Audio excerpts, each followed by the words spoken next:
Right. Good evening, everyone. My name is Paul Maxwell. I'd like to call the November 18th meeting of the Measure K Advisory Committee to order. The first item on the business is the roll call. Claire, could you do that first, please? Paul Maxwell, Here. Gary Hook, Here. Evan Daly, Here. Debbie Baker, Here. John Pollock, Here. Marshall Lewis, Here. Antonio Ray. Here. And from city staff, we have Eric Chung, Here. Ann James. Here. Leticia Galeazzi, Here. and myself, Claire Voorhees. And just a reminder, if you do speak tonight, if you could turn your microphones on. Thank you.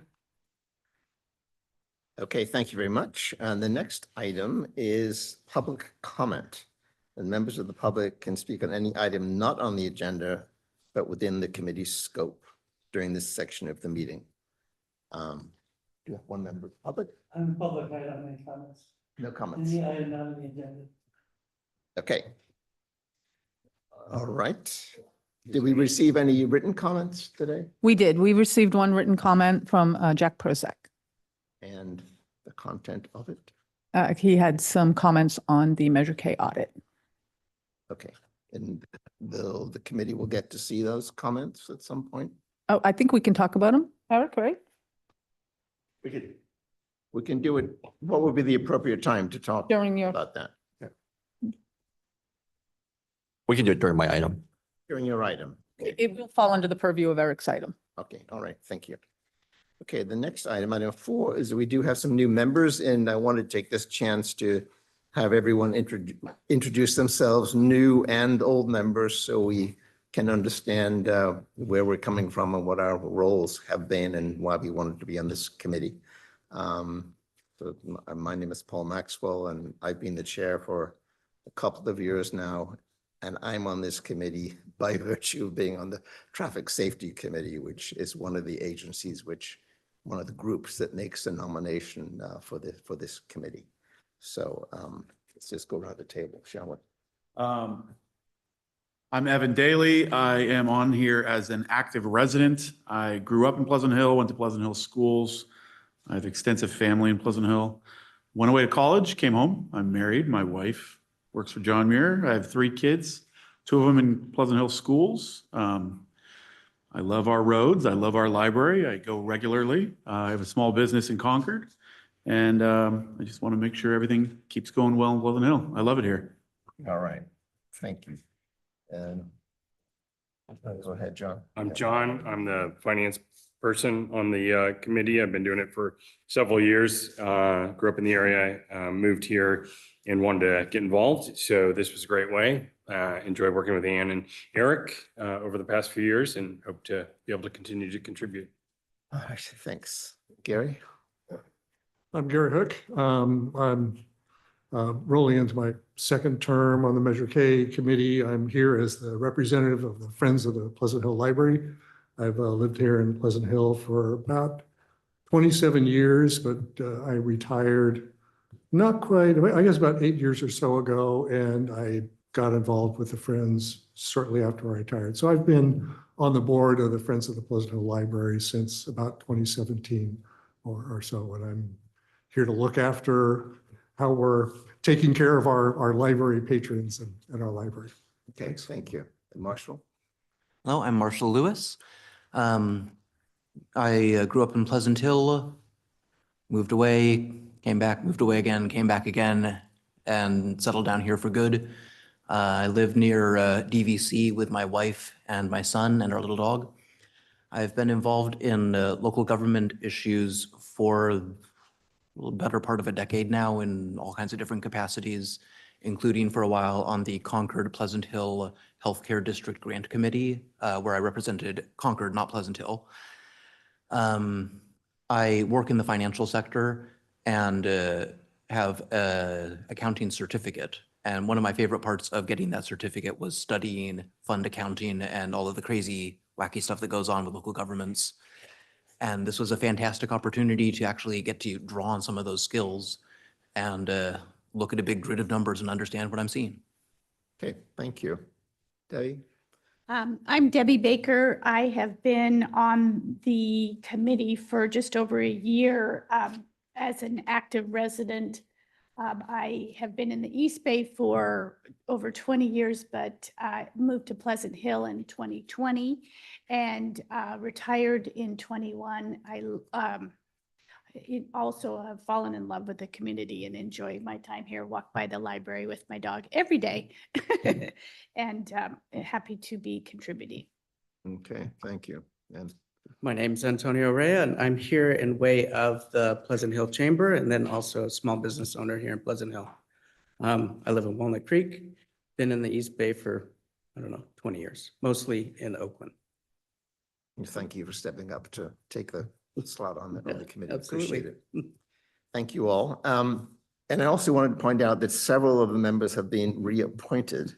And so I asked Claire to put this handout together that shows when we were first appointed and when our terms expire. I think referring to my own slot, I think that's not quite right because my appointment to this committee was after 2020, I'm pretty sure. I think that's when I was first appointed to the Traffic Safety Commission. And then I became a member of this committee after the previous Traffic Safety Commission member retired. It's not a big deal, but I. Okay, I'll check with the Juanita. She manages the, I think that's when I was appointment appointed to and- the Traffic Safety Committee. okay, Not that it's a big deal, but okay. it makes me look like I'm really long on the tooth here. 2020. Okay, thank you. And then the next item is the approving the minutes of the March 4th meeting for those of us that were at that meeting. Does anyone have any comments, any suggested edits to those minutes? Okay, looked like they were comprehensive to me. Thank you. So does anyone, do I have a motion to approve? Motion to approve. And a second? Seconded. Okay, second.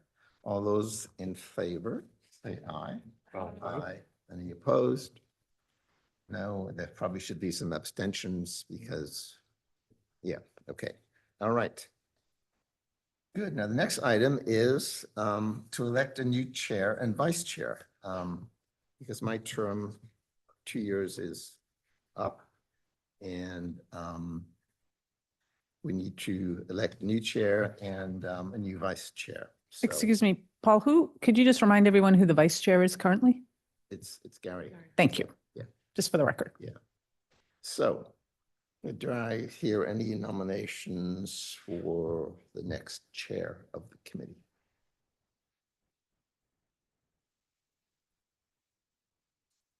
I nominate you again?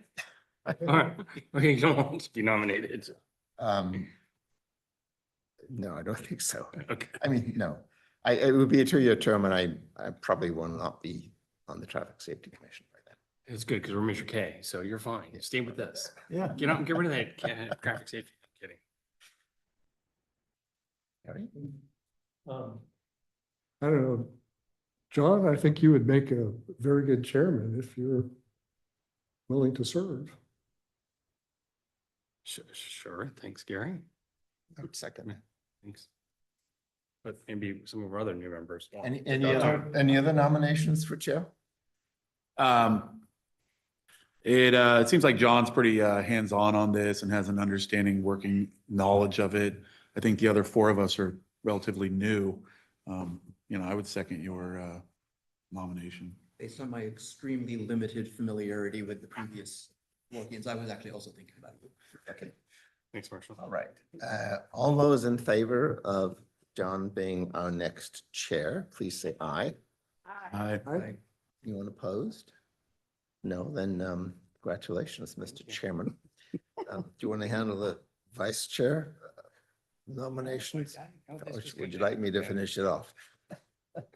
Okay, any nominations for the vice chair of the committee? Gary has been our vice chair for quite some time now. So go ahead. Did you withdraw yourself or were you not eligible? I mean, can we have a person repeat?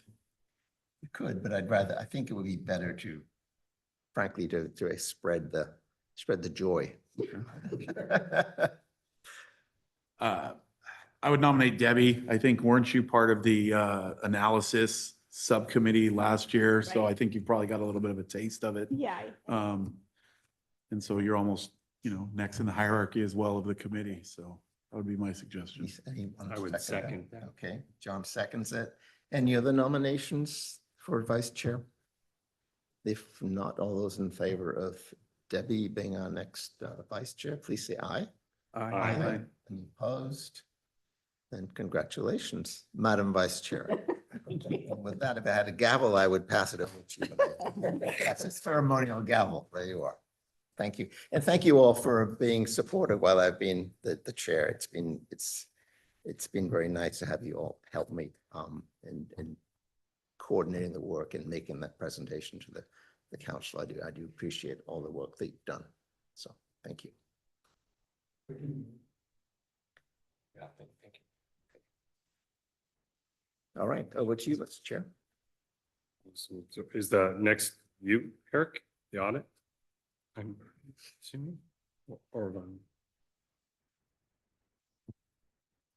So this is the annual update fiscal year 24 25 measures. There it is.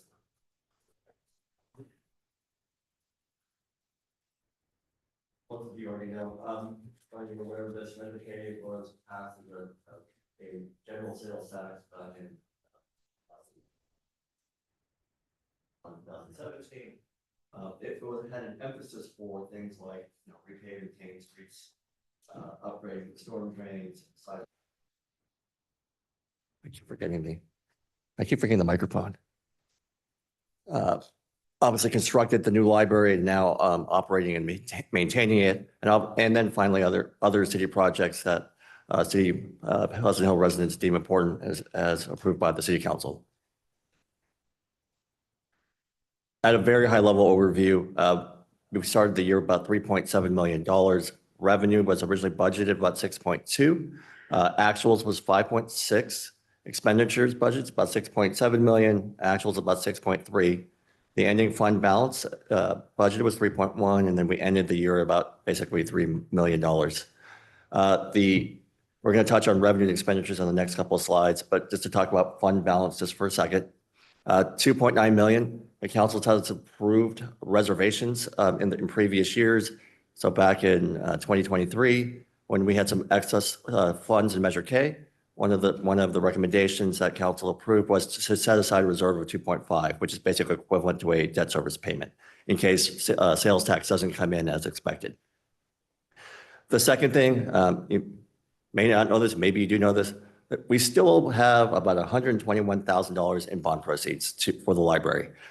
There's still some, I think Ann calls them second day projects or wrap-up projects, such as signage or anything that is new. There's still some money left.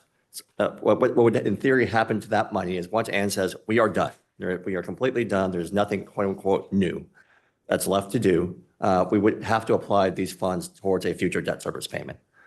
So again, whatever money is left will go towards whatever that year's debt service payment is. And then last but not least, as part of the annual budget or biannual budget in 22, 23, 24, council put aside $75,000 a year just for future issues. Hopefully there are none, but with any facility, there are always going to be something to maintain, whether, for example, the air conditioning unit, the sliding doors that open and close.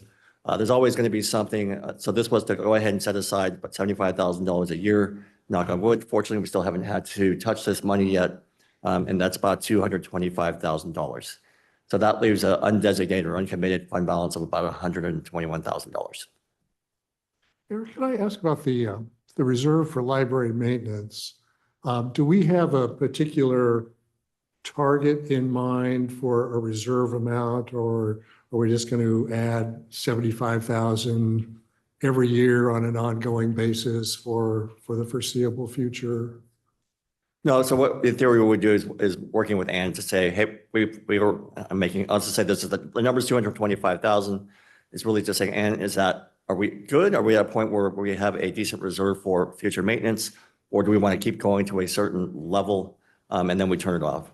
So for example, what we could do, let's say, for example, Ann thought by the next biennial budget, we have put aside another 150,000. We could say, hey, we're going to turn it off at the end of fiscal year 27, 28, for example. It really is that point of, yes, it's nice to have that operating maintenance reserve there in case something does go wrong with the HVAC unit or something else. But yes, at some point, in consultation with Ann, when could we maybe turn it off at certain points if we haven't had to use it? So every year we'll kind of evaluate where we are. Well, it's just been it was just a part of the council approved action to put in 75,000. So we can reevaluate it in theory at any point, but we can reevaluate at the next biennial budget, which would be next year. Thanks. Yeah, I have a question. So for these reserved funds, in order to access those, would that require action by council? Or with the wording of the resolutions in question, is there a mechanism for staff to do that directly? Like for the maintenance, for example? The bond proceeds would not be an action by council. I mean, those are technically for the new things in the library. We would continue to use those. If we needed to use the reserve for maintenance of the library, we would go back to probably the budget committee first and then to council to get that approved to use those funds. Okay. And then, I'm sorry, and the last one, the 2.5 million, again, it just depends on what economic issues that may be happening if we were to need to tap that or use that money. And Eric, has that just been constant, meaning the 2.5 million basically debt service? I mean, it doesn't get adjusted, does it? It doesn't, because our debt service is level at 2.5. And then in theory, what this payment would do is, so our last payment would be in 2032. So in 2032, instead of using the sales tax for that year for a debt service payment, we could use this reserve as a final payment for debt service. 2037 is the end of the measure. The debt service ends up 5 years sooner.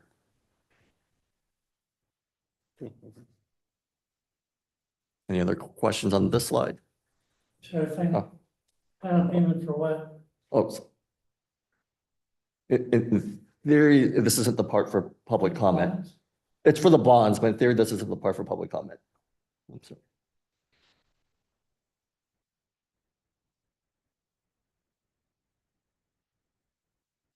Sorry if that's a little small. So again, what you saw on the previous slide, in total, the budget was 6.2 million. The unaudited revenue is about 5.6 million. The difference is about 565,000. As you kind of saw in the staff report, sales tax didn't come in quite to the budget number, a little bit under by 142,000. Obviously, we're hoping things like the new Japanese store across the street will help with that as well. I know there's always rumors about what could go in across the street here. There is a new furniture store that opened up at the new the old JCPenney site, a new furniture store opened there. Hopefully those things will improve transaction and use tax. Interest income, again, slightly above budget of 147,000. Obviously, interest rates have been slightly higher over the last couple of years as the Fed has rose rates. The main number, the main difference is really intergovernmentals. So when we approved the biennial budget, it included the work related to the Contra Costa Boulevard project. For us to award that project, it included a component that related to the City of Concord's portion of that CCB Taylor project.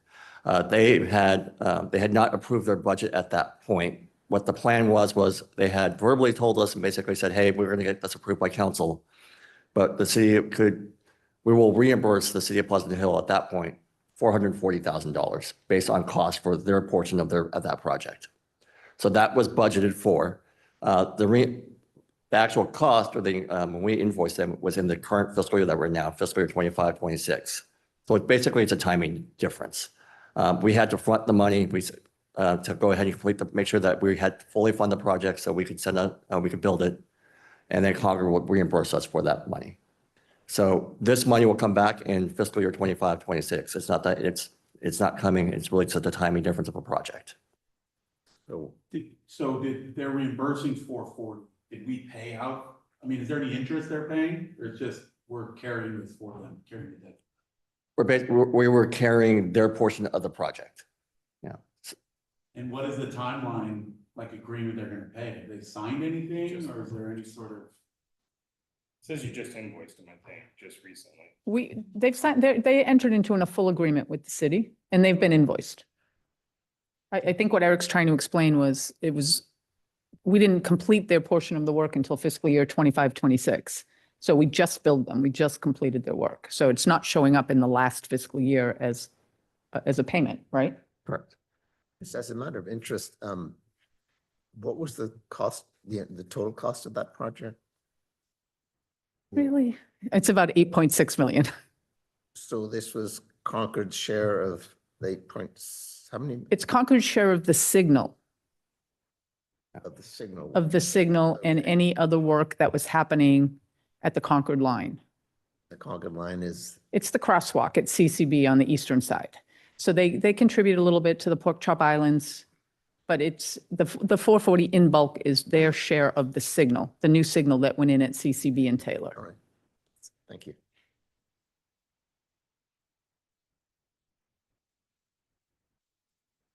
Again, expenditures in total, about 6.7 was budgeted, 6.3 million was spent. Really, the main differences is, again, it really is a timing difference on, and I know it's not a whole lot, but the library project budget was 107,000. The actual was about $44,000. Again, it really is how many second day items do we have left? And there aren't many, but there still, I think, are a few. And as we get closer and closer, at some point, we will use whatever the balance is for a future debt service payment. Again, the other part is library operations and maintenance. It really is the fact that this is the second full year of the library operations and maintenance, and we didn't fully staff that position. So we have we have a building trades worker as well as a maintenance worker budgeted for the library itself because of all the needs it has. Beginning of that fiscal year 24, 25, we hadn't fully staffed that yet. As of today, it is just not that last year. And then the rest of it really is transfers. Again, Excuse me, Eric, and just for the benefit of the new members, because we discussed this last year, that the county provides sort of basic level of staffing for the library and the city has elected to go above that. Is that what this is Oh, covering? that also covers that as well. So the county provides library, if we went with I don't want to say free, but really the free library hours that the county provides, I think it's Tuesday, Thursday, Friday, Saturday. They did not include Monday. I think the council thought it was important to provide those Monday hours as well. And that's to the tune, I'm forgetting the exact number off the top of my head. I know it's in the detail. It's 2.73 approximately, and it's not just Monday, it's also extended hours, Paul. Correct, Gary, a couple days a week, past the normal shut time. We call it Monday hours just for simplicity, but it's opening the library on Monday and then being open extended hours other days of the week beyond the normal county staff time. So there's 3 different levels of service for what we call Monday hours, and we're at the middle level. We're not staffing the library at the highest level of service, but our community wants the middle level of service, and that's what gets funded through the Monday hours. So in the report, Eric, you mentioned, we budgeted the 835, but we only spent the 472, partially due to vacancies. So I guess are these both city positions as well as county? No, these are library just staff city positions. These are all city Just positions? the 2, and they relate to the library. Did you say those were filled as of now? Yeah, correct. Okay. Okay. So there were staffing positions at the library, or were these you said there was maintenance and? There's a maintenance worker that is assigned to the library and a building trades worker that's assigned to the library. Yeah. The maintenance worker is there for the landscaping. They do landscaping services at the library. And then there's a building trades worker that's there on call to handle any of the myriad of things that can go wrong in a property. Okay. And then includes obviously things like, PG&E. Even though I know there's solar on the library, there's still. utility So bills. I don't want to jump ahead, but on Go the ahead. last page, you have the library, maintenance stuff sort of broken out, and itemized. So the county additional library hours were 176. So is that what we expect for like the current fiscal year and ongoing to continue the Monday? Contra Costa County has had an 11% increase across their Monday hours for the last 2 years. So that's what we're carrying in the budget. Wow. Yes, so if you were to look at our biannual budget, we carried 11% for both years. I don't believe the second year was 11%. It was less than that, so there'll be small savings there, but we project 2 years ahead, so we carry what they tell us. Okay.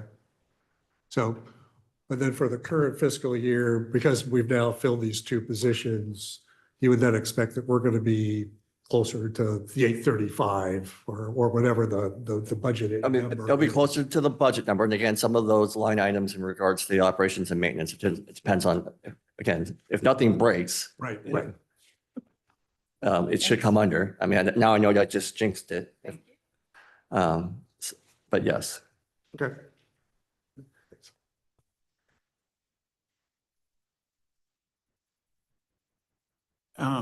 Go ahead. The capital projects fund, that's the police department roof. That's just a one-time thing. So that won't even be in the budget next time. Yes? So the money was transferred in fiscal year 24, 25. The actual work was done in the current, in fiscal year 25, 26. So council approved the transfer to fund that project. So for example, if the subcommittee were to test that, there wouldn't be anything to test in 24, 25 yet. We've moved the money so that the project was funded, so that we can go out to RFP and that we could do it. The actual construction and the roof replacement was done in fiscal year 25, 26. And so that's like the pond. So the pond we've already funded, even though it's still the same. So and Annie can explain this better than I could, to actually go out with an RFP for projects, we have to show that it's fully funded. So this is our way of showing, yes, we have moved that one, the 300,000 for the roof or 1.9 million for the pond. This project is fully funded so that when bidders bid, like this project is paid for or could be paid for, we have funded it so that it could be bid on, and then we to do that with that process. When's the pond getting started? Right, Amy's day. Oh, I'm getting ahead. Sorry. Yeah. Have you given us an update tonight? It's on the slide, so. I do have a little update for the pond when we get Please there. have like a really good update. And if you can wait, I'll share it at that time. I have a question about the transfer to the street resurfacing. It's 1.1 million. I guess it's for you, and that, have those projects been done, or is that just transferred to the fund? So just to remind everyone, we typically transfer 1.1 million every year into the street resurfacing project because that is our measure of effort with the state in order to receive our gas tax funds. We typically pave every other year, but the last 3 years, we do one big project every other year. But the last 3 years in Pleasant Hill, the CCB project had Measure K street resurfacing funds. And we're currently out right now, if you drive around Pleasant Hill, we're paving up on the north side of town with a big, almost $4 million paving project that has Measure K, as well as a $1.2 million pothole repair project that's ongoing. So the money was transferred, but we're not doing the work until now. So again, just for the benefit maybe of the new members, that money that's transferred into the Street resurfacing? thank you, the street resurfacing fund, it would be difficult to identify a specific project that the Measure K funds were spent on. Is that the fair thing to say or not? I mean, No, you've got a lot of money, you have a certain amount of money in that fund. We only have 2 funding sources in our street resurfacing program right now, which is gas tax and Measure K. So it's not difficult to identify that we spent all the Measure K and then all the gas tax. We usually spend our gas tax and then Measure K because. But if a member of the public were to say, well, how did we spend the Measure K funds on street resurfacing, would there be a specific project or would it? Yes. Yes. Yes. So right now we have for fiscal year 25, 26, a pothole repair project that's an independent project, fully funded. And the 2025 street resurfacing project, that's totally separate project, fully funded. But it'd be fair to say, like, if the gas tax coming in was also 1.1 million, those combined projects would be 2.2 million and, effectively Measure K paid for half. Is that how you look? Correct. But when we do our invoices, staff breaks it down internally for us, they stay on top of their budget. We know we have, I'm going to use round numbers, $4 million for the street resurfacing project. There's a certain portion of the money that was approved by council for gas tax, the SB1 funds, a certain portion that was approved for Measure K. That's all identified in our 2-year capital improvement program. So we can see how much money we have from what funding source. And just for clarification, so one of the things that the subcommittee has done, or like John and Debbie did last year, is we provide, so we move the money in theory to the gas tax fund. And we provided them a list of here's the total that we spent in this fund. I'll just use an example of $1 million. Here is the component that it was related to gas tax. Here's the component that's related to Measure K. Here's a component related to, for example, TDA or Transportation Development Act funds, so that you could so that they could actually pick projects that were specific to Measure K. So you could actually identify which projects that they were picking from. So obviously some of them had multiple funding sources, whether it was gas tax, Measure K, Measure J, or something else, but they could identify that, yes, it was for that project. And they were able to pick samples within that project to look at.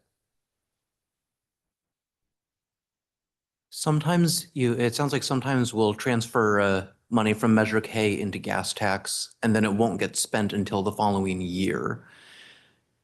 Is there, just, making sure that we all are keeping our eye on all of the dollars.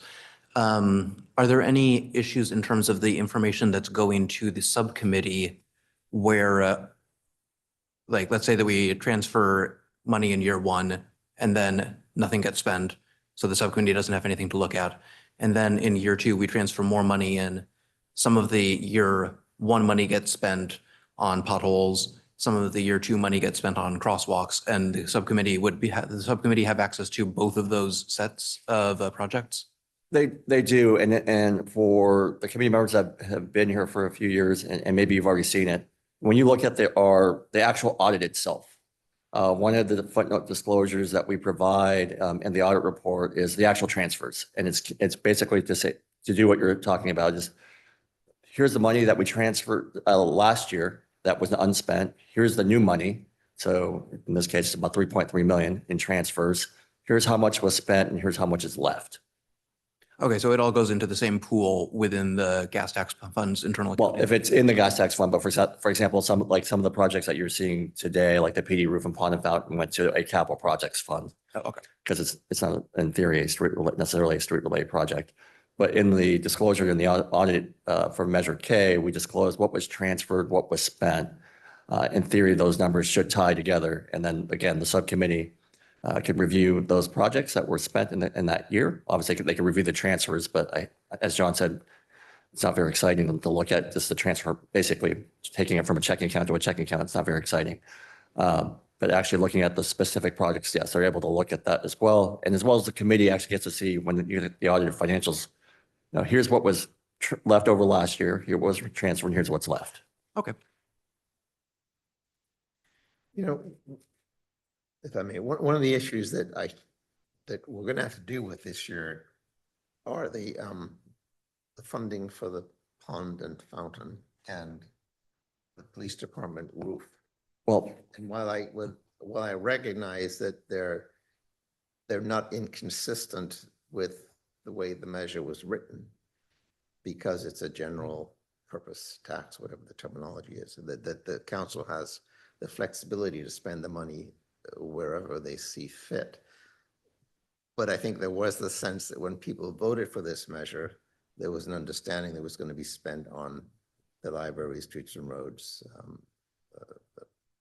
flood control, and bicycle ped. And this is the first time that hasn't happened.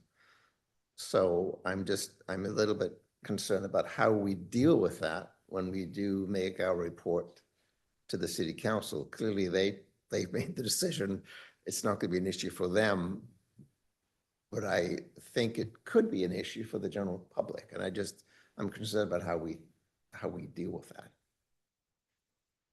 So we did touch on this when we brought these projects forward. No, we did. Yeah. No, I'm just as for the new people.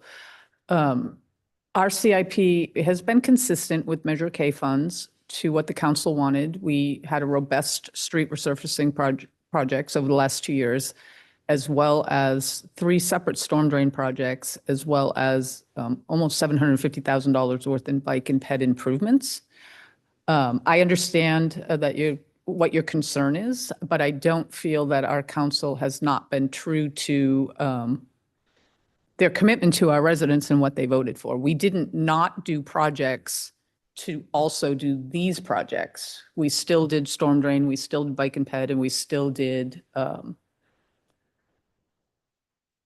street resurfacing. Sorry, my brain stopped for a minute. And a significant amount,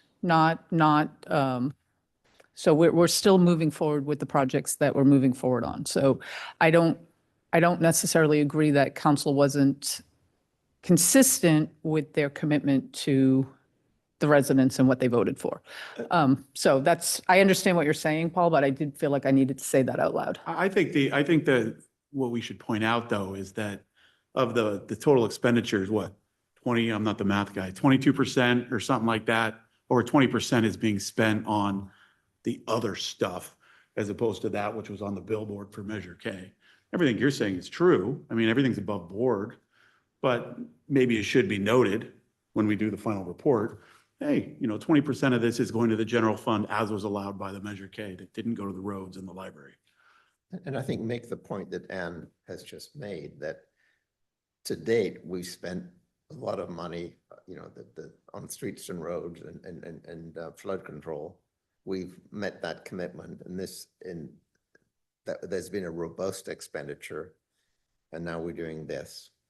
So that the public will understand that it's not just a sort of random allocation of funds to different projects, but we are fulfilling the dream of Measure K, if you will, what was people expected. And this is something that the city council decided they needed to do. But I think you've got to give the background to it somehow. So there's some historical perspective. I mean, maybe it's too early to be talking about this, but it's just, I think when you make the report, it's not just a report to the city council, but it's a report for the public, because our responsibility is to make sure that the funds are spent efficiently and effectively, consistent with the measure. I think that was the language. So that's all I'm concerned about. Yes, on that subject, I remember last time we met, I mean, my memory is kind of fuzzy, but there's a connection between the pond and fountain and police department roof project and the storm drain stuff is what if I remember correctly, because when I look at, this spreadsheet, it shows, the 2.208 expenditure on city facilities.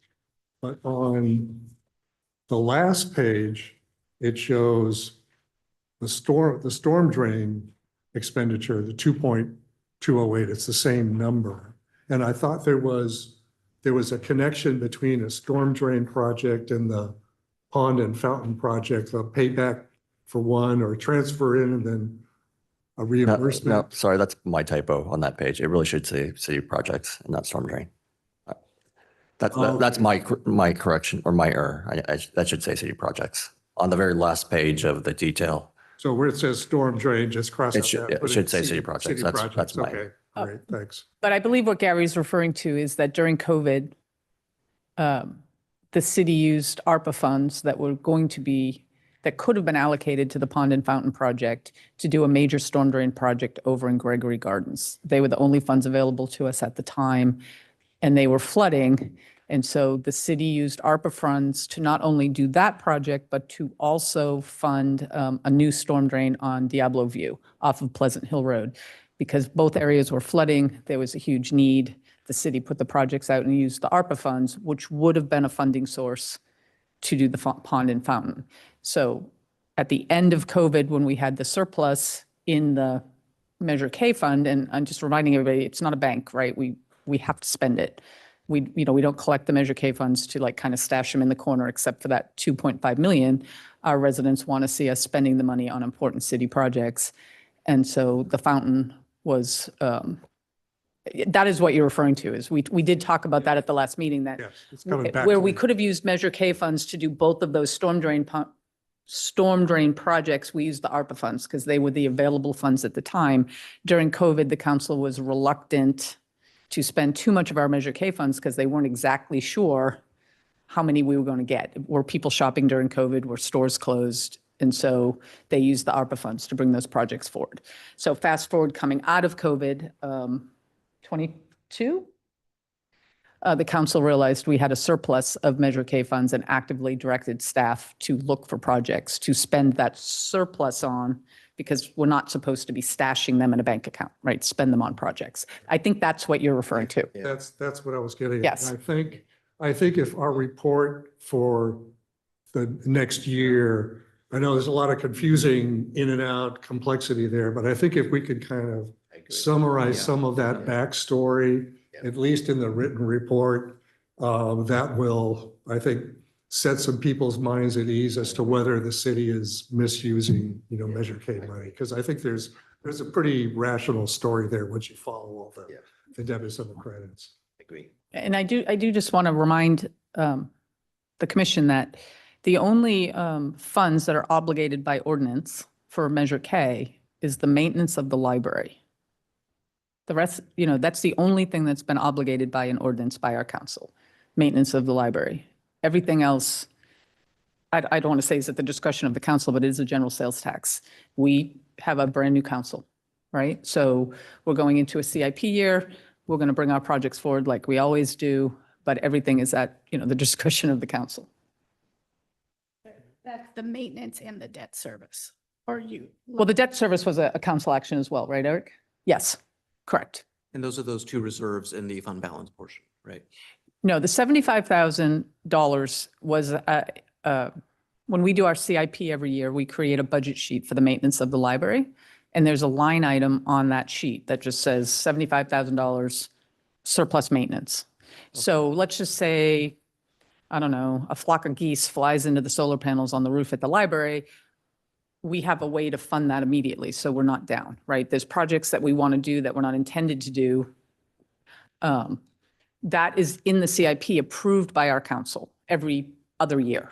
Okay, so then when you say that the use is set by council for using Measure K funds on library maintenance, that was a separate council action? Yes, And then council also established a reserve, yes, which very conveniently lines up to make sure that we have the money for that council sanctioned use. yes. The year we had the surplus was the year that council took directed staff to have the 2.5 million debt service surplus, so that if we had a year that the tax revenue was not that high, we would always be able to pay our debt. Okay. And that was a separate council action. And then the broader budgetary arc here is we don't want to be sitting on money. So we're sort of spending, because I noticed that we're spending down some of the Measure K fund balance. So we're spending that down, converging on those reserves rather than just sitting on money. We allocate all the money during the CIP budget, except for the debt service, get as close as we can. Okay. Except for the $2.5 million debt service. So in a very general terms, what we normally do for budgeting purposes is just to make the math easy. We normally budget for about $5 million in sales tax revenue. And then we budget, the expense side is basically the $5 million on the expense side. We already know off the top, 2.5 million is debt service.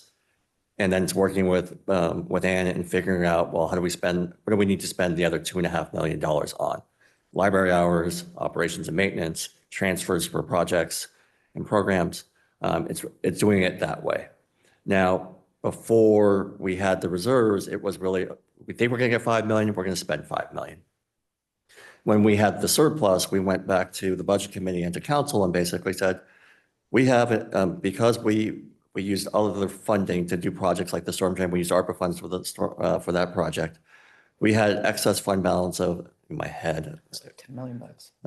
at least 5, it might have been more, but for example, that allowed Ann to do 1.1 million additional potholes. It allowed for some of the intersections at the schools, that work.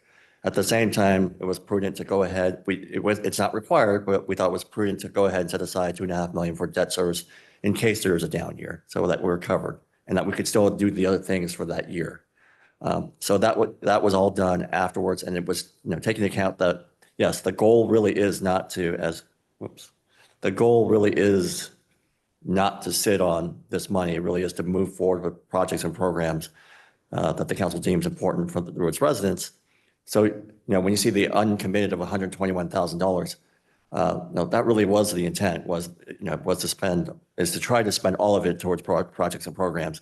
And as much as I would like to see, a savings account, that's not the intent of the money. It is to move forward, but the few reservations that we do have, the council thought it was important to have those. Okay.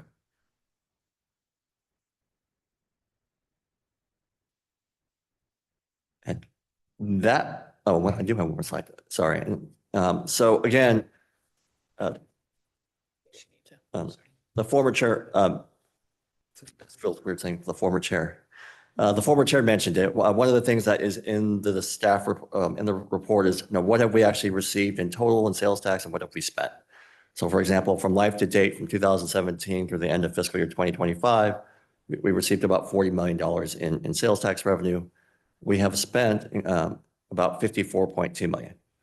Now, you might wait a second, how do we spend more than what we have? So remember, we also issued about $26 million in bonds to build the library, and that gets paid out over time. But what we also do is kind of show by the major categories of where we're spending that money. So for example, the library, about $34 million or 62% of all the revenues that we've gotten and of all the money we've spent in Measure K. Streets and roads at about 14.8 million or about 27%. Ped bike, 1.7 million or 3%. And 2.2 million, for example, for city facilities at 4%. Administration is 54,000, not even 0.1%. And just a reminder, again, the intent was not to pay for city staff salaries other than Measure K library stuff. The 54,000 over the last 7 years is really paying for the audit. It's basically paying, HDL does audit of specific businesses to help us collect revenue in regards to Measure K. That's what the 54,000 is for. And again, that's less than 0.1% of the total expenditures. Sorry, could you repeat that, what you just said about audit? I couldn't quite hear. So that pays for the audit, the actual audit report that you get from our auditors, that pays for those fees to produce that report. We have the city uses HDL, which helps us with the sales tax projections, as well as they do sales tax audits. Oh, okay. So the sales tax audits are partially paid for by Measure K? If it's related to Measure K. So they identify, this is specifically, they're able to identify that these specific audits are related to Measure K. It's not part of the general fund or part of the city. It's specific Measure K related. We do get, whenever they find those monies, they charge us for a percentage of the money they find. Okay. And that's what that 54,000, again, that's over a almost 8-year period now. So the city facilities, I mean, that's just the roof and the pond. Correct. Do you anticipate going forward as paid off one of the library and such, that percentage is probably going to continue to increase as a share of what we spend? Again, when we do our CIP every other year, we bring our projects forward to the budget committee and to the council, and they actually get to vote it in. We're going to bring our projects forward to be consistent to the plan. But as the library gets paid off and our street resurfacing index goes up, the maintenance needs on the roads is going to go down. So I do anticipate there'll be new projects that the council wants to shift to as our needs are being met. So we started using Measure K money for street resurfacing in 2019. We paved 5 neighborhoods in 2000, and I'm talking residential paving now. 2019, we paved 5 neighborhoods, and the council made a commitment to the community that they were going to pave out all of our residential neighborhoods over a 10-year period. So except for a little blurb during COVID, where I think we only paved 1 neighborhood in 2022, we are on track to meet that goal, and I don't see any reason why we wouldn't. But we've raised with Measure K money, our street paving index started at a 63, which was fair good on the Caltrans scale. We just had our survey done that was completed in March. We're at a 71, which for residential streets is Paul's shaking his head and giving me the first smile of the day. So, no, I mean, for residential paving, that's amazing, right? To have to be a 71. So once we're all there, then we're just going to be in maintenance for our streets. So the amount of money we need will go down just to keep them maintained, and that'll free up more Measure K money. But just to go back to what I said in the very, very beginning, our measure of effort with the state is $1,019,000. So every year we will be spending that much money at a minimum, and that is in order for us to be qualified for the gas tax funding that we get. But I would anticipate storm drain going up until we level off there, bike and ped improvements going up, and that'll be something we'll talk. But there will be, in my mind, once the debt service is paid off and our amount of money needed for residential paving goes down, Measure K money to go to other projects. But that will be based on council's direction, right? No, I mean, will we talk about projects that have to happen? You know, You mentioned this, maybe this is probably unrelated. 71, where we're at right now. Do you have a goal for where we are on that index? well, we want to stay between 71 and 80, right? If you used 100 as the best street possible, right? Well, the Chronicle just had an article last week or so. And did they say Pleasant Hill was amazing? Plus, they were in the 70s. That was good. We No, weren't one of the top. So on the, it's called a pavement condition index, right? So 70 to 75 is good, 75 to 80 is very good, above 80 is amazing. It's a brand new road, right? It's a freshly repaved road. So if we were to do our survey in 6 months and we went to the 2 neighborhoods we're paving now, the company would rate them all as 100, right? Because it's brand new asphalt, but it goes down. So we want, the sweet spot is to be above a 70, right? That's where all information shows once you fall below a 65, you know, it starts out as a bell curve and then you get to 65 and it's a sharp decline. So we want everything around a 70 and then the maintenance levels off. And the amount of money it takes to maintain those streets levels off. So for example, we're paving in north of Pleasant Hill right now. I'll just use Camelback. That's an old county road. It was built by the county. It wasn't built to today's standard. So we're doing an extra treatment there. We're using recycled base. We're grinding. We're using that asphalt. We're grinding it up with cement and oil, laying it back down as a cement line base. And then we're putting asphalt on top of that to give us a 20-year road.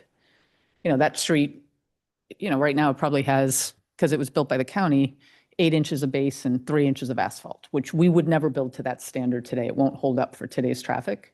But once we're done up there with that treatment, and it was a lot of money to upgrade the street, I guess. We're not reconstructing. It's not a reconstruction, but we're putting a good amount of money in it to get a 20 to 25-year road that we just have to maintain moving forward rather than rebuild. So that's with the remaining neighborhoods we haven't paved yet. That's where we're at, right? Getting them to where they can stay at a maintenance level for a while. I totally love paving, so I could talk about it all day. Well, and is there something true to the fact that there's more wear and tear on the roads now? I was hearing Well, there's more traffic, there's more trucks, there's more, deliveries. yeah. So if you think about a road that was built by the county, Gregory Gardens, East Vivian, that neighborhood over there, old county World War II neighborhoods, you know, they weren't built to handle today's traffic, so that when we upgrade them, we go in there and we repave, resurface. Right. It's a rebuilding the road, and then we'll go into maintenance to give it, you know, just think about the amount of cars that go down your street, UPS trucks, garbage trucks. They weren't built that way in 1946.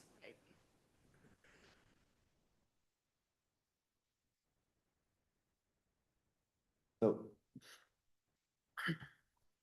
that concludes the presentation. Obviously, we've already gone through several questions. Obviously, any comments that you would like to make, I can follow up on the public question that we had in a second once we get to public comment. One of the audit update, one of the goals for finance just in general this year was to get not only the Measure K audit, but really the city audit done before December 31st. So the city of Pleasant Hill has had a track record of finishing the city audit normally in late January, early February, which kind of coincides with the Measure K audit. My goal this year was we are going to be done before by the second council meeting in December. And we are on track. So the actual Measure K piece of it, because they basically do it all at the same time, it's almost done. It's basically 95% done at this point. I think it has to go through partner review for it to complete. So the goal is to, again, the city audit and the Measure K audit to be done by the second meeting in December. This is separate from the work that the subcommittee does, but I did want to give that update because normally that, it goes out until the next calendar year. This year we do want, the goal, and I think we're going to meet that goal, is we're going to be done for December 31st. And then obviously the final action, once we do public comment, is hopefully receive the unaudited financial summary. Do you, Eric, do you credit the new system being in place for a full year as the reason that you're able to accelerate that year-end audit goal? It's the new system was helpful to accelerate some of that work. It was really, again, part of the reason in the previous years, and again, I wasn't here for all of those years, COVID was one of the factors that I don't want to say the audit was not the main priority, but public health was more of a priority than the financial statements. So things got pushed back, and it's putting this as a focus and a priority for finance anyway, to get this done by December 31st.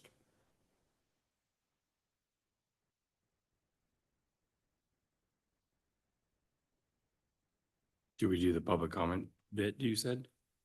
If you have any questions first, I know you've already asked questions throughout the entire presentation. I don't know if there's any additional questions that any of you might have, and then we can go to public comment.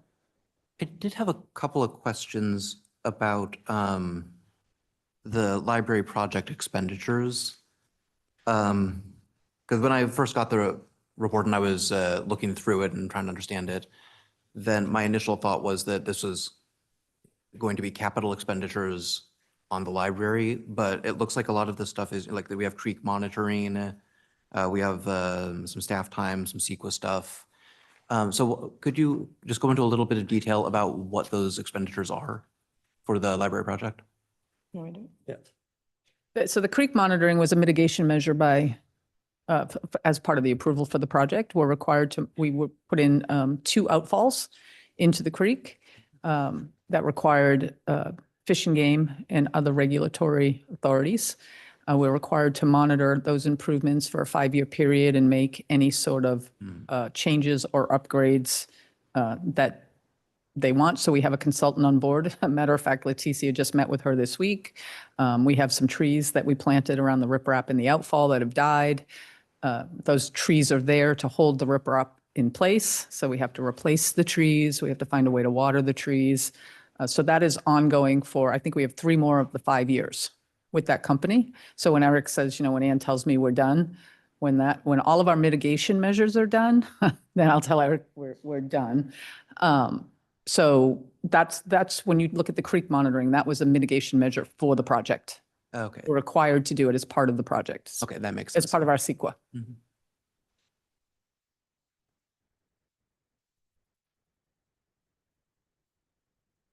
And the only little follow-up piece regarding some of the small staff time, that was related to some of the signage that was the new signage at the library. I'm not trying to hit Leticia. I feel like I'm almost. You're good. Yeah.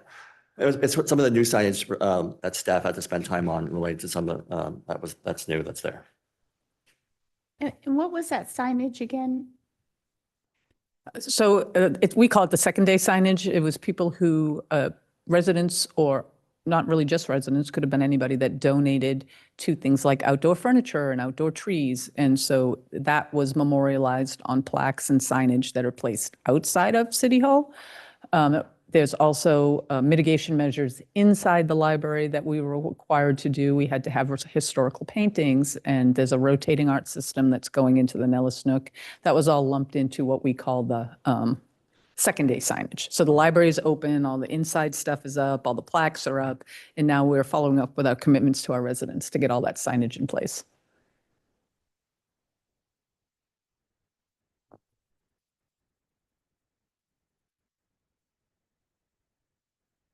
That's it. Then do you address the public comment or no?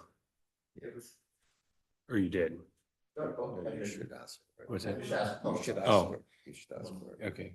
Public comment? Did you have a?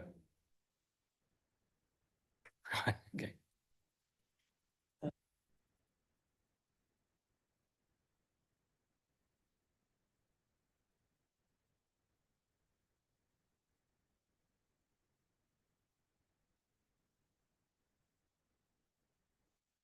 You say over time, take a good visual of what the city's been doing.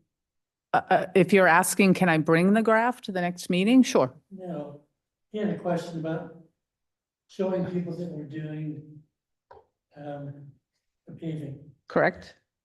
I would think get a PCI graph, to show the improvements. So all of that, we have a full, on the engineering website, we have our full street resurfacing program website page. And so all of that information is available to anybody that wants to go to our website and take a look at it, including our street resurfacing program, all the PowerPoints that we bring forward. Is that what you're referring to? So that residents can go and get the information that they're looking for? You can, if you want.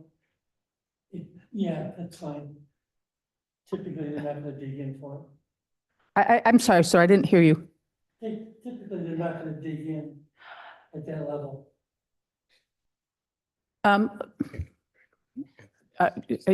It's, our website's pretty transparent, isn't it, Claire? Yeah. Currently, our website shows the projects we're working on, the streets we're working on, all the staff reports, the contract bids. We have a weekly update that goes out. Okay. Could we get your name for the record, just so that we have it in the minutes? Okay. I think it's PEASE. Thank you. Did we receive any public comments? Yes, we did receive one via email. I'm going to let Eric, it was mostly related to his portion, so I'm going to let him respond to it. It's from Jack Prozac, and basically he sent a spreadsheet about the Measure K actuals and projections. And I'll just read it. It's easy enough. He said, unfortunately, the projections of future income and expenses show that desired reserves will not be fully funded at the end of the next 4 years, including fiscal year 25-26. At negative 75,500, this grows to almost a negative 600,000 for fiscal year 28-29. The reasons are the following. Transaction use tax revenues fall short of the projected 3% increase for 24-25. This then lowered the projections for all subsequent years. 2, the additional funds taken for the City Hall, Pond, and Police Department roofing projects. This was authorized by council in 4Q 2024. 3, the addition of reserves and operation maintenance of our new library building. It's unclear to me whether this amount should be increased by a flat 75 per annum or should be the same 3% inflation factor be applied. Obviously, this will require that Measure K funding for streets, bike ped, and sewer projects will be reduced for the whole 4-year period in order to have the desired balance at the end of each fiscal year. And then one further note is the numbers in the staff report for 24-25 should be revised to reflect the transfers made during the audit for that period. So that's the email I got. So basically what he's basically saying is we didn't get the budgeted sales tax number. So if we use the assumptions that staff has used, which is assuming a growth of 3% a year, and assuming that you continue to spend at the rate that you have in the budget, we're going to go in negative, or we're going to start drawing down those reserves if we don't change something. And in theory, he is right. If we actually spend, every dollar that we budgeted for, and we only get the revenues that were projected out, then yes, we would start in theory having to draw down those reserves. Now, even in this year, the last year, we don't always spend every dollar that we budgeted for, as we kind of just went over in the expenditure side. And that's why it was important when we had some excess reserves to go ahead and set aside that $2.5 million. When case sales tax doesn't come in as projected, that was the intent of setting that money aside. And what would happen, so for example, let's just say in 25-26, I think we assume about a 5.79 number is budgeted for the fiscal year. And we've already budgeted for the 5.7 million to be allocated out to debt service or to the programs. Well, if actual is 5.6 instead of 5.7, It could bring us, and we actually spend every single dollar. It could bring us down into the negative, into reserves. We might have to touch that $2.5 million. And then what we would do, and this is why we revisit the budget every 2 years, is when we get to the fiscal year 26, 27 budget and 27, 28 budget, that's when we talk with Ann, like, okay, Ann, the projections that HDL had for sales tax for us, it's lower than we had projected, and then we need to adjust accordingly. So yes, it would mean that there would be fewer dollars on projects and programs in those out years to adjust the budget accordingly and to bring our reserves back into place. So I don't disagree with the comments that Mr. Prozac made. Yes, we would have to adjust. That reminds me, Eric, I wanted to add just a quick question about the contingency reserve itself of the 2.5 million, which was approved by a city council resolution, I guess back in 23. I haven't seen that particular resolution. Does that resolution define what kinds of contingencies are eligible for funding through the reserve? As a particular kinds of expenditures that we have to, that The intent, covered by that reserve, or? the intent was exactly in this scenario where sales tax is not coming in as expected. And we want to continue to fund those projects for programs, especially for the year that's already been budgeted for. We've already budgeted, if it, for example, hey, if the PD roof needs to be done, it's already budgeted for, we need to spend that money. It's then not having to go back and say, well, we can't do this project now. We set that 2.5 million reserve aside to continue to do those projects and programs. But then, yes, we would have to revisit in the following budget cycle. Okay, if we want to maintain that $2.5 million reserve in the fiscal year 27, 28, for example, that might mean we have to adjust the projects and programs that we can do that year so that we can fund, or in essence, replenish the reserve back to 2.5 million, and then whatever we have to adjust our projects and programs to make that delta or that difference. Yep.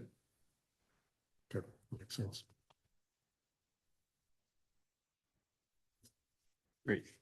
That concludes that bit, and we're on to selecting a subcommittee. Oh, before you do that, just to accept the unaudited report. You have a motion to accept Eric's report. Seconded. All in favor? Aye. Aye. Sarah? And we need to select a Measure K subcommittee. As a reminder, that can be two of us doing this, because not more than two of us can ever get together and talk about stuff. And last year, Debbie and I did it. So would anybody like to volunteer? I guess we have to vote. I'd be happy to volunteer. Okay, Marshall? Anybody else? Can I ask a question, Eric? Since I'm a financial person as well, don't I kind of have to? You've been the default as the financial person to be on the subcommittee. I mean, I don't know that we don't have a specific language that you have to be on it, but you've been the default. I think that was the intent, was to have the financial person be a part of the committee. Yeah, seems logical. Okay. Okay. And Debbie, did you want to do it? Oh, I'm happy to step aside so you can do it. thank you. Okay. Shall we vote on Marshall and I doing it? Sure, I would so move. Yeah. Okay. Yeah. Everybody, Seconded. second.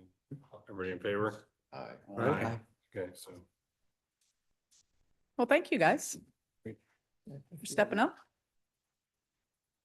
and then we'll get with you, Eric, to schedule a kickoff meeting and get the information probably in the month of December. Is that still good, like normal? Yeah, so I can send out an email and see what works for both of you in December. Great. Sounds good. And then Just, so what is that, in terms of our schedule, since the audit is now going to be finished by the end of December? What implication is that for us in terms of the next steps? Because in the past, we've had the subcommittee, and then we made their report, then we had the presentation from just the auditors, right? Is that something that would happen? would it go faster or sooner than I guess we've that's done right. it in years Well, past. we would receive the Measure K audit sooner than we have in the past. And then what would normally happen, and again, the subcommittee does not have to be as fast as Audit. the audit. It just means that the subcommittee could have, or already have that report. And then what would normally happen in the past, and we could do it sooner if the subcommittee is done with their work sooner, is like, for example, in January, normally the auditors would come and meet with the committee and go over their audit, as well as the subcommittee would provide their presentation as well.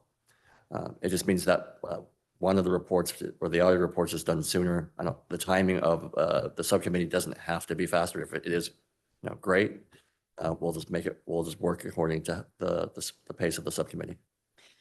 I do remember that there were a couple of items we wanted to see that to actually view, and the auditors had them. So it might be nice to. Yeah. So that might Do not it be such after an the issue audit, yeah. this year, yeah. Yeah, I generally prefer to work with audited financial statements, so yeah. Great, okay, moving on then, Ann's presentation. All right. So this is the fun time of year where we get to look back on what we spent our Measure K funds on. So I want to thank Claire because she helped me put this together. So there's our library. That's the front. I know you guys have all seen that picture a million times, but it never disappoints. So the Contra Costa Boulevard CCB improvement project from Harriet to Viking Drive. This project was grant funded. We got $4.7 million from the state for this project, and the rest of the funding was a variety of other city funds, including Measure K. The project constructed complete streets enhancements along Contra Costa Boulevard between Viking Drive and Harriet Drive. It also included improvements down Taylor to about Shirley, as well as down what I'm going to call Sun Valley, Willow Pass, whatever you guys call that, to come around the corner and the new signal. It included a new traffic signal at Contra Costa Boulevard, as well as Contra Costa Boulevard at Allen Drive, ADA upgrades. And if you look at that middle picture right there, that's an actual drone shot that we took. It's a really great picture of all the bike and ped improvements that we put up as a part of that project. This was actually a bike and ped grant from the state. That's why we got the funding that we did. So there's traffic striping modifications, bike lanes, median reconfiguration, new LED street lighting, and drought tolerant landscaping. So there's some really key things that happened here in this project. The first was the removal of the two what I'll call free rights, the slip turns. One was on CCB southbound, headed around the corner to Taylor, and the other one was on Taylor eastbound, heading around to CCB. So if you're going eastbound on Taylor to go right southbound on CCB, there is a dedicated right turn pocket, but is no longer a free right. You can't just zoom around that corner at 50 miles an hour. There's no dedicated right turn anymore from CCB southbound onto Taylor westbound. So we got a lot of pushback during construction because the old traffic signal was sitting in the new lane configuration on Taylor Boulevard. And we could not energize the new signal until the old signal was down. Part of the reason that the project was delayed into 25, 26 was, I just have to call it PG&E. We were ready, in May to energize the signal, and we couldn't get a firm commitment out of them. And as hard as we tried, as hard as we pushed at every level we pushed at, we ended up giving the contractor a small change order to use the power for the old signal to energize the new signal so we could remove the old signal because we were literally dead in the water. I mean, it was a very small change order, less than $10,000. But we couldn't pave until the old signal was gone. So we were just, dead in the water. So we were getting beat up on all sides because people would drive by and there wasn't anything happening. And, we were just sitting and waiting. But I'm happy to say that now that the project is complete, we've gotten a lot of positive feedback from our bike and ped community and very few complaints about people not having the free right. A couple other big wins for this project that are really understated was that all the intersections, all of the landscaping at all 4 intersections and the 2 medians on CCB in either direction, we extended the recycled water line from the meter on Taylor at Shirley all the way down. So that intersection and all the corners now are being watered by recycled water, which is a huge win. If you remember, there really wasn't a lot of landscaping there at the time. It was potable water. And so now we were able to bring that recycled water down and add in a bunch of landscaping. This was the last section of Contra Costa Boulevard that I'm going to call them the light poles were what we would call the old PG&E poles. They were still owned by PG&E and we just paid for them. So now we have the new decorative poles out there that are actually city poles. There's 16 new city poles that now match all the other ones along there. And then on the southeast corner, and this is another understated thing, and this was really a great idea by Leticia, so she can take her kudos. That is actually a clean water intersection to help us meet our clean water goal. Instead of just regular landscaping, it is a C3J corner to help us collect trash and runoff and meet our requirements with the Clean Water Board. Some other really small perks is we've heard from the Rasputin's people that now that we've put a light in at Allen, they've gotten a renewed interest in developing that corner where before it was really hard to get in and out. So we're hoping to see some movement over there. It was also an opportunity for us to partner with the city of Concord. They did pay for their portion of the signal, as they should. The original project did not call for us. I mean, we put this project out to bid so long ago, we got the grant money so long ago that paving was not part of the project. When we finally, got a contractor on board, we had to pave. We couldn't put $500,000 down of new bike and ped striping on the asphalt that was there. The PCI index had fallen well below a 65. So I used a portion of the street resurfacing money. We took it to council. We can't just do it on our own, to use some of the street resurfacing money to pave that whole area. And we partnered with Concord, and this is not reflected in the 440. It was a different agreement that our contractor actually paved from the intersection all the way down to Santa Monica, and Concord reimbursed us for the paving and the striping. That wasn't part of the original contract, but once Concord realized we had the contractor out there paving, they wanted to partner with us to get their section done as well. So it looks great. It drives great. The signal modifications are great. We're working with the county right now. That intersection is going to be part of the smart signal project along CCB. The cameras are up. And so I think a big win for the city, our residents, and Measure K. So going back to what we talked about earlier about meeting the goals of the city and what they committed to. The 2025 Storm Drain Improvement Project, Shelley and Ruth Drive, just to recap, especially for the new people, in 2018, the city went out with a facilities study. One of them was for all the storm drains in the city, and it's called our Storm Drain Master Plan. We had a consultant come on board. They spent a significant amount of time looking at all our storm drain facilities in the city, working with our city council to prioritize which one we go to next for repairs. And so before Measure K, before there was Measure K, the only money we had for storm drain was NPDS funds. And those funds are only really to be used for maintenance. I think you can spend like 10% of your NPDS funds, 10% if that, on things other than maintenance. So we were limited in the amount of upgrades or new facilities we could do unless we spent money out of the general fund.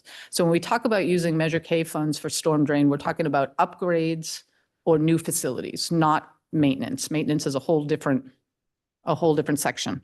So this project is number 3, 4, 5, and 6 in our storm drain priorities list. 1, 2, and 3 was the project that Gary was talking about earlier, the Maisie, Vivian, Patricia. We spent almost $2 million bringing a whole new facility into that neighborhood, as well as Diablo View. So the city, we have a lot of neighborhoods in the city that, again, World War II were built by the county. And in those neighborhoods specifically, most of the storm drain facilities are private. So along Shelley and along Ruth, the storm drains that run from the street to the creek in the back or the flood control channel in the back are private. They were built by the county, designated on their final maps as private. 80 years later, they're old corrugated metal pipes. They're failing. New residents, half of them don't even know it's their pipe, right? What do you mean this is my pipe? So this is going to be, I think, the fourth, what we call private to public project we've done in the city. Anybody that's driven down Ruth Drive in the rain and they see the backing up on Ruth Drive, it's because those storm drain pipes are not draining to the flood control channel. In 2016, we entered into an agreement with 2 of the residents on Ruth Drive, and the city basically offers them the ability to turn that pipe over to the city as an easement, and in return, we'll repair the pipe and maintain it moving forward. So this project there's 2 pipes on Shelley that are private that we're taking over as public easements, and there's 3 pipes on Ruth that we're taking over as public easements. So 5 pipes in total that we're going to be basically replacing as part of this project. So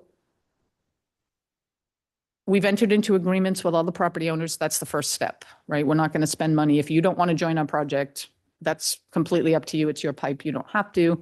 So we've entered into the agreements with all of these property owners, and we're at about 90% on the design. 90% on the design. We went out for an RFP. You'll recall the RFP process. We hired a consultant. They're working with our contractors. We expect to be out to bid by the end of January.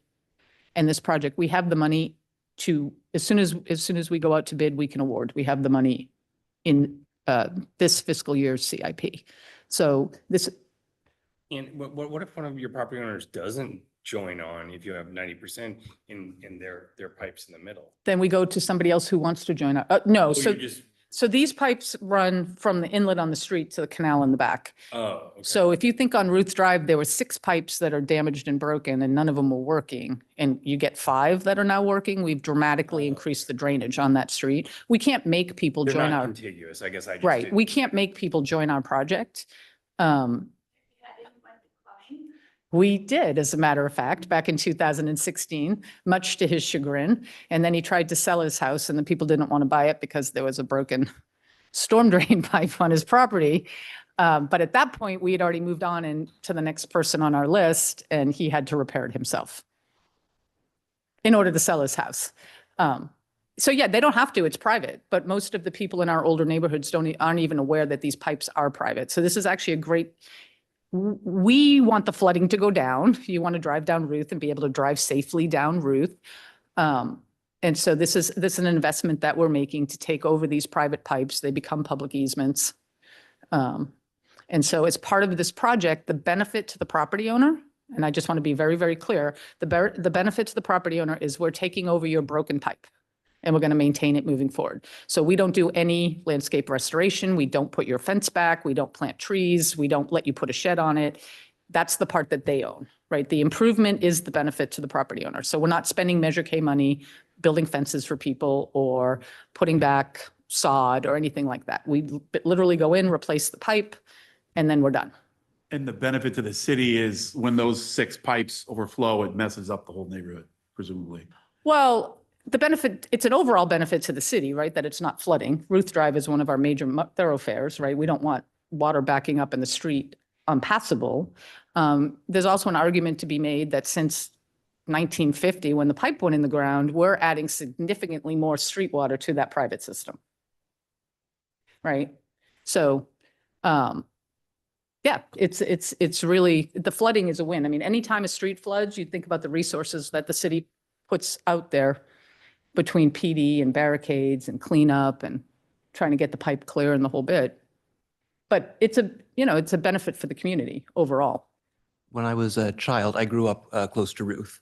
When I was a child, there was an old lady who I talked to once who talked about before the storm drain infrastructure was put in, when they had to boat to school. Well, remind me, and I'll try to remember to bring it at the next meeting, but before we fixed the pipe on Patricia and did this project on Patricia, Vivian, 1, 2, and 3, we were literally getting pictures of people boating down Patricia in their boat because the water, it just didn't have anywhere to go. So this project is the design is almost complete. If I told you the hardest part of the project was getting everybody on board, I know you won't be surprised because we had to get a whole bunch of people to agree, because we won't spend any money on that design until they're on board, right? The agreements are signed and everything's in place. So we should be going out to bid very quickly. We're at 95% design, and then we can award because the project is fully funded. So the police department emergency roof replacement, it was budgeted originally as a roof replacement.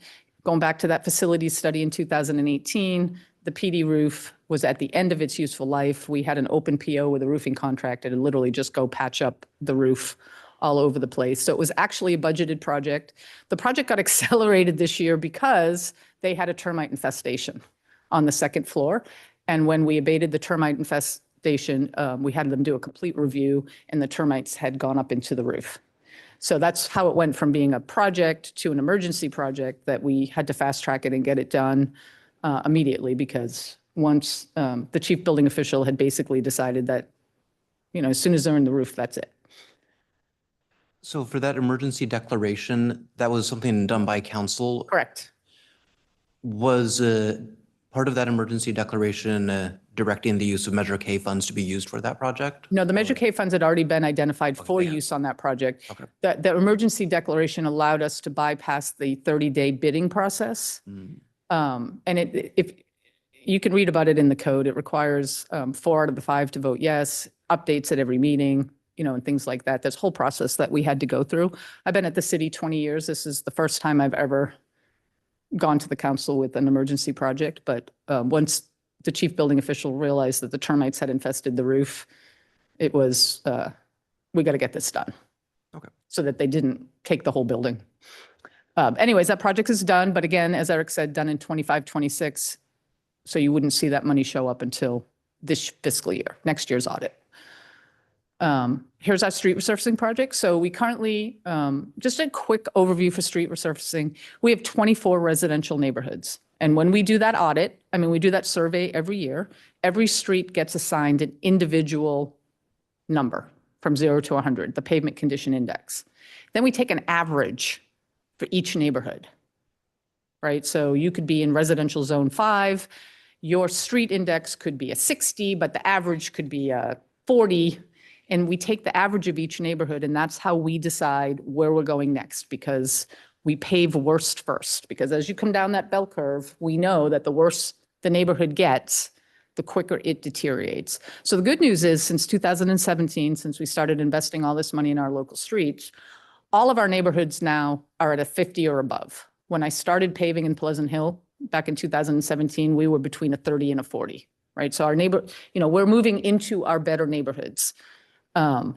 So there's a couple things that happen here. We look at, what are the next 2 residential neighborhoods? Okay, this is where we should go, right? But then we call our utility partners. Hey, do you guys have any projects planned? If they come back and tell me, oh God, in 6 months, I'm going to be putting a water main down that street, we're going to hop over that neighborhood, because we're not going to spend $1.5 million to have them come and cut. After we pave, our city council puts a 5-year moratorium on all streets, no cut, right? So we send a letter to all our utility partners, speak now, this is where we're paving next. Let me know if you have a project, because if you don't, you're going to be out for 5 years, right? So we do all of that, right? We do all our prep work. This year, the 2 neighborhoods is residential zone 15, which is the neighborhood between Chilpancingo and 2nd Avenue, all of that neighborhood in there. 3rd, I'm just trying to think of some names off the top of my head, but if you came down CCB to 2nd Avenue, Camelback, all of those neighborhoods, Scottsdale, all of those streets in there, residential zone 15. And then residential zone 17 is the neighborhood between Murillo and Ellenwood. So those were the next 2 neighborhoods that we're at. The contractor is literally up there paving right now. To be good stewards of our Measure K money, we tend to either go out to bid in January or we go out in September, because we want to get a qualified contractor that wants to be in the city, and we don't have enough paving to get a Gelati or an MCK or one of the big contractors during the summer. They're off paving, $20 million projects in San Jose. So that's why we typically go out in January to let them start in March. This year we went out in August, And so they're up there now. They're slated to be on track to finish before Thanksgiving. And that's about a $4 million investment in both of those neighborhoods, which is Measure K money and some gas tax money. We don't have a slide for this, but I'm going to talk about it right here. We're also, at the same time, totally separate project, we're out with a $1.2 million pothole repair project.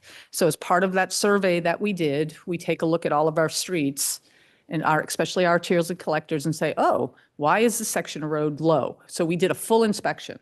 I had 2 staff members spend about 3 weeks, drove every arterial and collector. And so that's where they're concentrating most of their time, is doing major, not potholes, major base failure repairs on all of our arterials and collectors to bring them up to snuff before it starts to rain again.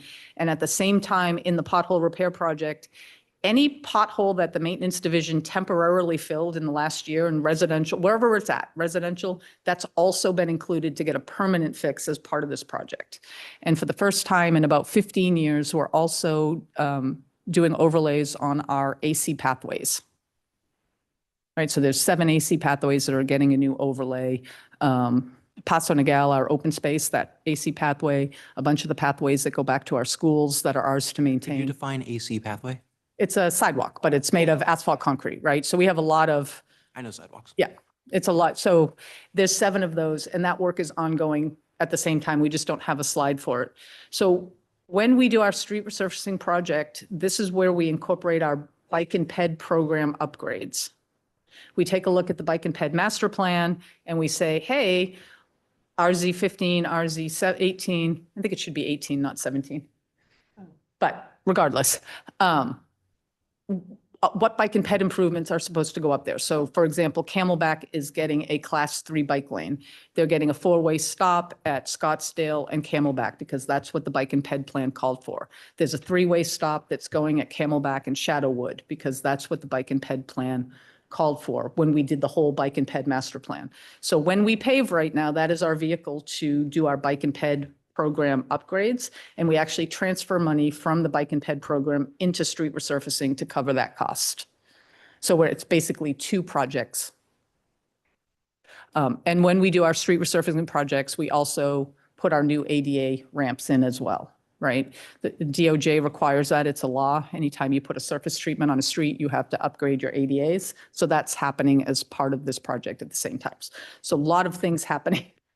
The important thing about this, though, for Measure K is the striping that's on the street gets put back as part of the project. But any bike and ped improvements, we add that into the project from the bike and ped fund, right? We take a look, we actually do pull down the bike and ped plan and go, okay, this is our opportunity to put all the stuff in that's supposed to be on these streets. So that's how we incorporate that in.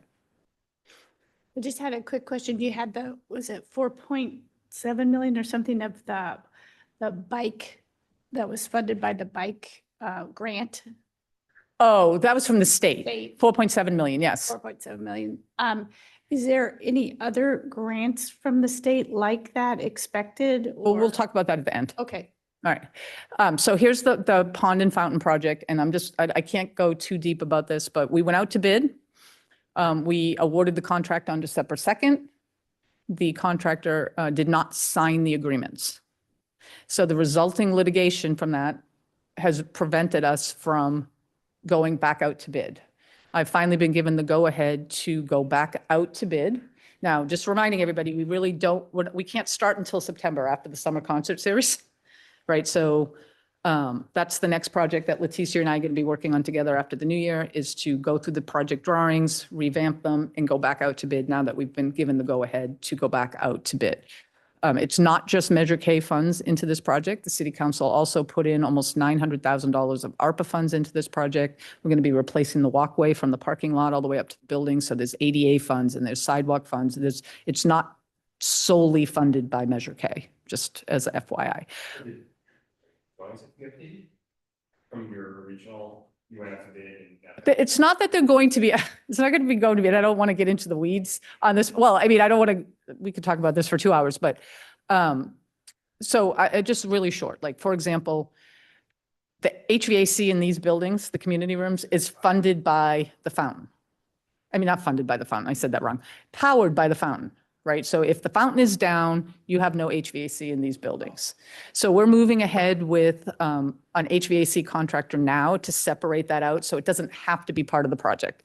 Because the pond guy doesn't want to do the HVAC. It's not, so there's things that we're moving forward on that we're going to pull out of the overall pond project to just make it more efficient and hopefully more cost effective while we were waiting for whatever was happening at a higher level than me so we could move the project forward. As an aside, the contractor that you selected who didn't sign the contract, how much lower was he than the next lowest? He was actually above my engineer's estimate. He was the low bidder. What was the second lowest bidder? How far off was? Oh, he was much higher, but again, going into the weeds on the project, he had a whole different way of doing the project that wasn't actually part of the project plans. The low bidder was well in the realm of the engineer's estimate and the project's. He was determined to be a responsive bidder.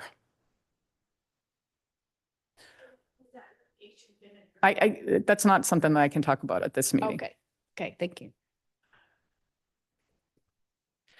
So anyways, the project is still, I mean, it's a maintenance project. You know, the pond has not been thoroughly cleaned since 2010. There's about 2 feet of sediment at the bottom of the big pond. The pumps are not functioning well. The fountain continues to deteriorate every year because of the hard water in the well. And the walkway needs to be replaced. The tiles are cracked and broken. There's a million things going on here. I like to look at it as a maintenance project that's going to look good at the end. And to be honest, to give it a Measure K plug, people love the fountain. I mean, people love City Hall. We use it for a bunch of different events. I mean, I get emails all the time about when are you going to fix the fountain? What's going on with the pond? I know it's a project at City Hall, but it's a very community-based project in the amount of people that come to City Hall for all the different things that we do here, right? So we have Off the Grid, we have the summer concerts. PD has their National Night Out here, and now we're going to be bringing forward the new farmers market starting in May. It's going to be happening out here. So there's a lot of reasons. I mean, it's Light Up the Night. I forgot about that, which is Saturday. There's my plug for Light Up the Night. And if you haven't been, it's a lot of fun. No, I know that when we think about using Measure K funds for the pond, it seems a little strange, but it is a community project, right? People love to come to City Hall, right? I mean, I was here during the summer and there was a girl having a quinceanera here. You know, she looked amazing and she had probably 40 attendants and her family and the whole bit. And I don't know, I kind of look at it as a community project. So Eric I'm not going to beat this down. Eric's already talked about the library maintenance and the Monday hours.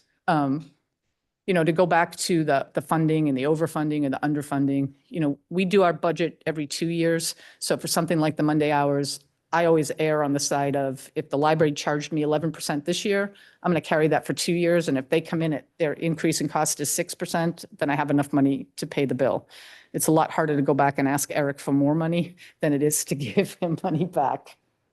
I'm asking me. It's asking council. But, you know, the library hours, the Monday hours, that library is well utilized. And you can speak to that, Gary. There's people there all the time, right? There's always things happening there. There's always events. And there's a ton of kids that go through there every day. So in my mind, money well spent.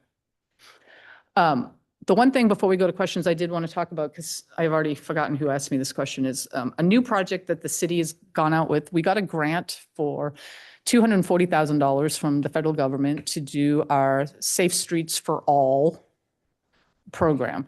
We actually used Measure K money, I believe, from fiscal year 23-24 to fund the local match, which was $60,000. We've just hired a consultant, a traffic consultant, Kimley Horn. And so the purpose, you know, Safe Streets for All, they're going to come in, do a complete study of all the streets in the city. It's not just a bike and ped study. It incorporates the bike and ped program. It incorporates the street resurfacing program. It incorporates all the different programs we have. And at the end of this study, they're going to give us conceptual drawings to help us go out to help us apply for grants. So they're going to give us conceptual drawings that incorporate all the bike and ped improvements, any safety upgrades that need to happen on all of our major arterials and collectors, right, Leticia? And they're going to help us drive our CIP forward for how we're going to fund future projects, how we're going to package them together. So that has just started. We just hired the consultant. If you're going to Light Up the Night, you can see them at their table. They're going to have a QR code and they can talk more specifically about how they're going to be moving this forward. It's exciting.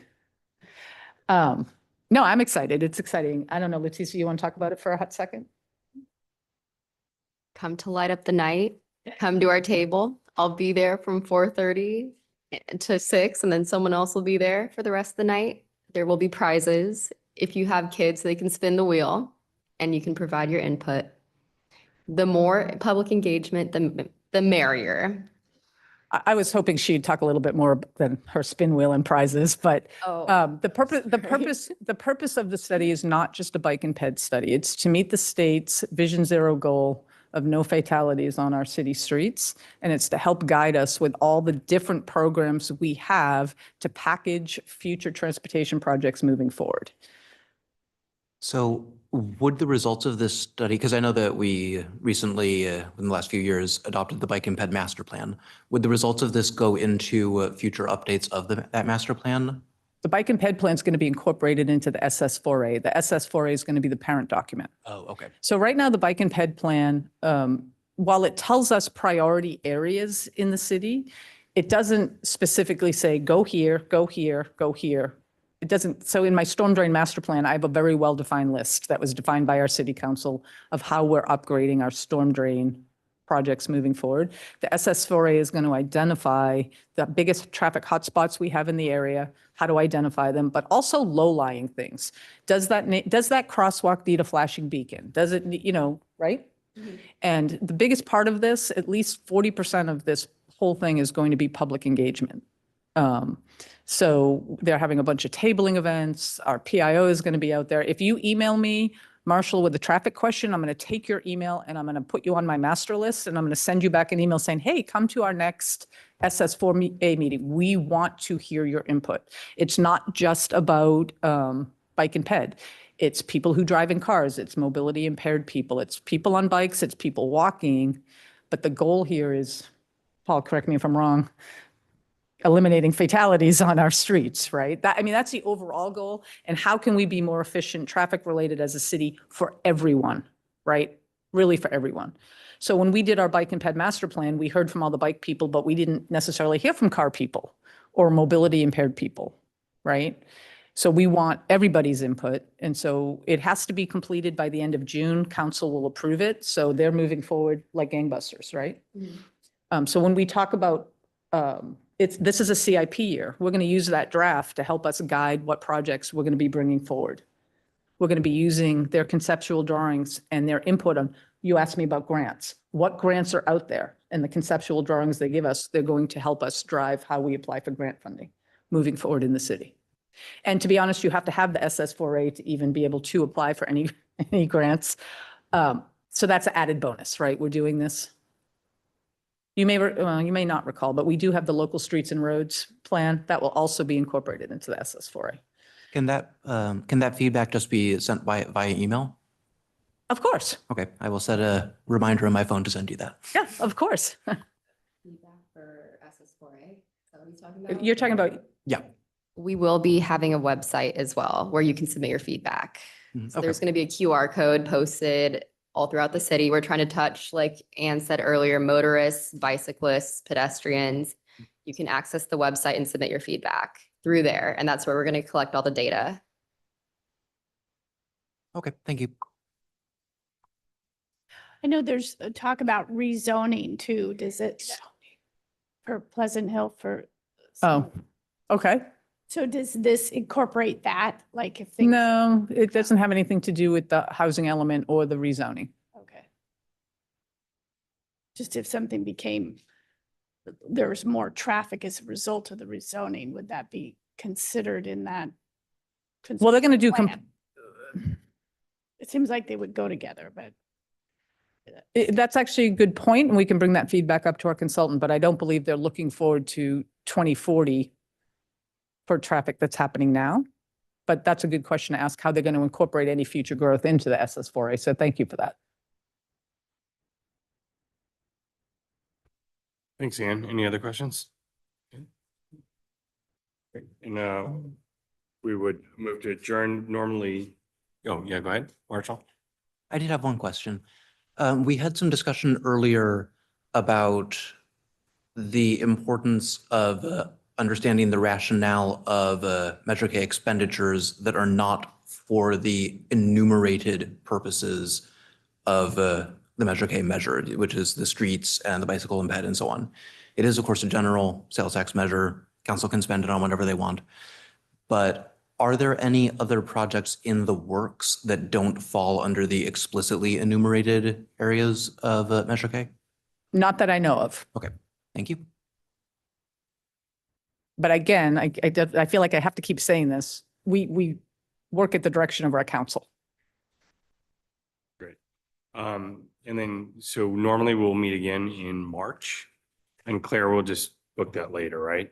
Because we need to finish the subcommittee audit and stuff like Correct. that. And I would just send out potential dates and get availability before setting a meeting date. Great. Cool. Adjourn.